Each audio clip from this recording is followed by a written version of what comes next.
Bruce Whitfield with The World at 6. Well, the alternative telecommunications provider Vox today reporting a jump in revenues to more than R1 billion, but profits nearly halved. The firm provides voice and data services throughout Southern Africa, Vox Orion being its biggest revenue and profit contributor. There's some time, though, before the company will be able to forget the DealStream debacle. Doug Reid is the chief executive of Vox Telecom. He joins us on the line this evening. That DealStream impact, Doug, are you still feeling the after effects of that? Hi, Bruce. Not really. I think most of it's been put to bed last year. It's still going on in some aspects. DealStream has been put into liquidation. But other than that, the business itself is going on full steam ahead. But certainly executive time, the sort of prosecution that you might like to see of DealStream executives, that sort of thing, are you keeping a focus on that, or are you leaving that up to authorities elsewhere? We're leaving that up to authorities elsewhere, and personally I don't focus on it at all. I'm just focusing on the business and going forward. Now, R1 billion in revenues, which is all very good, but a change in accounting policy was being put forward by your chairman, Tony Vermaken, today as one of the reasons for that negative impact on results, why headline earnings almost halved, despite the fact that your operating performance was quite strong. Well, the major contributor to that was the change in amortization rates of the goodwill on the acquisitions. That's been increased to 4% a month, which effectively, for the year, the 6 months, it added another 13 million rand before tax off the profits. But other things have impacted as well. You know, there's an increase in sort of bad debts and the general sort of economic decline. But other than that, we still generated, we generated 80 million rand, and there was an increase in EBITDA as well. When you look at your customer base, how many customers do you have now?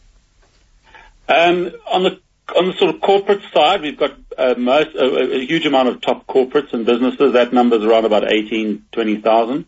On the SME base, we're also fairly active, and on the consumer side, we're about 150,000. And the 14,000 customers that you've lost over the last period, are those predominantly private consumers, people who've stopped paying their bills for whatever reason?